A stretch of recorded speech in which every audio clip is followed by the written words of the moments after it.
یہاں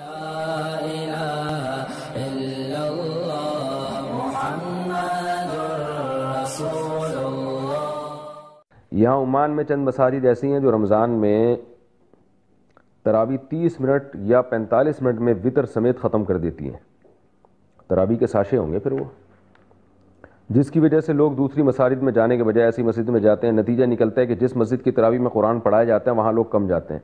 اور تیز رفتار تراویح پڑھانے والے امام تراویح میں ایک تو صرف آخری 10 صورتیں پڑھتے ہیں، اور دوسرا یہ بھی کہتے ہیں کہ لمبی تراویح ہم اس لیے نہیں پڑھتے کیونکہ نماز پڑھنے والے زیادہ تاجر حضرات ہیں جو جلدی نماز پڑھنا چاہتے ہیں۔ دیکھیں تراویح سنت موقدہ ہے تو اس میں پورا قرآن ختم کرنا افضل ہے، سنت ہے۔ اس کے کیا دلائل ہیں یہ ایک الگ موضوع ہے۔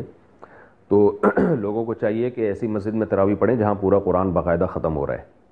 لیکن پھر بھی اگر کوئی مختصر تراویح پڑھا رہا ہے علم طرح سے، اور اسپیڈ اتنی نہیں ہے کہ وہ یعنی سمجھ میں ہی نہ آ رہے ہوں الفاظ،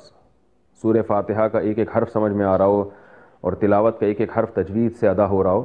تو بے شک مختصر بھی ہو تراویح تو اس کو ناجائز نہیں کہہ سکتے۔ تو جو لوگ اس میں شریک ہوں گے تو وہ کم درجے کی فضیلت حاصل کریں گے، اور جو پورے قرآن جہاں ختم ہوتا ہے وہاں شریک ہوں گے تو پوری سنت کا، یعنی جو ایک باقاعدہ پراپر تراویح کی سنت ہے اس کا ثواب ملے گا۔ تو جب تک اللہ اس کے رسول نے کسی چیز کو ناجائز نہیں کہا تو ہم کیسے ناجائز کہہ سکتے ہیں؟ ہاں وہ تراویح جو بالکل ہی جیسے بعض علاقوں میں ہوتا ہے وہ بالکل نہیں، پہلے میں تیز گام کی مثال دیا کرتا تھا، لیکن آپ تیز گام آ کے دیکھ لیں تو پتہ چلے گا کتنی سست رفتاری سے۔ کسی نے بتایا نا کہ کوئی پرانے زمانے میں کوئی 50-50 آیا کرتا تھا، اس میں پاکستان کی ٹرینوں کا حال دکھایا ہے کہ وہ لاہور سے نا بچے سوار ہوتے ہیں ٹرین میں، تو وہ تیز گام ہی ہوگی میرا خیال ہے، تو اس میں جب سوار ہوئے بچے تو وہ پینٹیں پہن کے بیٹھے ہوئے تھے۔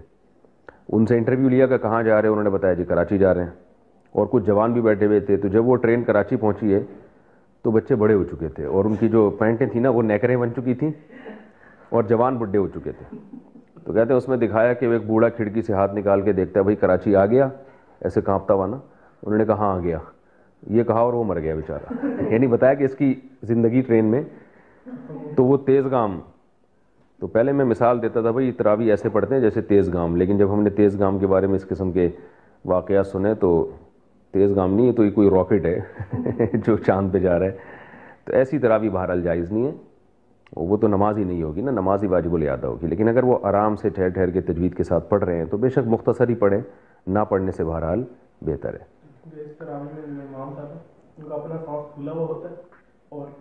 اتنی اسپیڈ سے نماز پڑھنا کہ امام کا سانس پھول جائے تو یہ اس کی علامت ہے کہ یہ واجب الادا نماز ہے، یعنی یہ اپنے اوپر مسلط کی بھی ہے آپ نے۔ عام تو میں نے جو یہاں پہ دیکھے بڑی اچھی قرت کرتے ہیں، بالکل مطلب آرام سے سمجھ آتی ہے کئی چند مسائل۔ نہیں، یہاں عرب کنٹریز میں تو تراویح بہت آرام سے پڑھتے ہیں، یہ انڈیا اور پاکستان میں ہے، اور افغانستان میں اگر آپ دیکھ لیں تراویح ماشاءاللہ، اب وہاں بھی بہت اچھے لوگ بھی ہیں، جیسے انڈیا پاکستان میں اچھے بھی ہیں، اور گاؤں دیہاتوں میں جا کے دیکھیں نا تو ہم نے سنا ہے افغانستان کے گاؤں دیہاتوں میں بہت اسپیڈ سے ہوتی ہے، ہمارے یہاں بھی پاکستان میں بھی جو گاؤں دیہات ہیں ان میں بہت اسپیڈ سے تراویح ہوتی ہے، تو وہ جائز نہیں ہے۔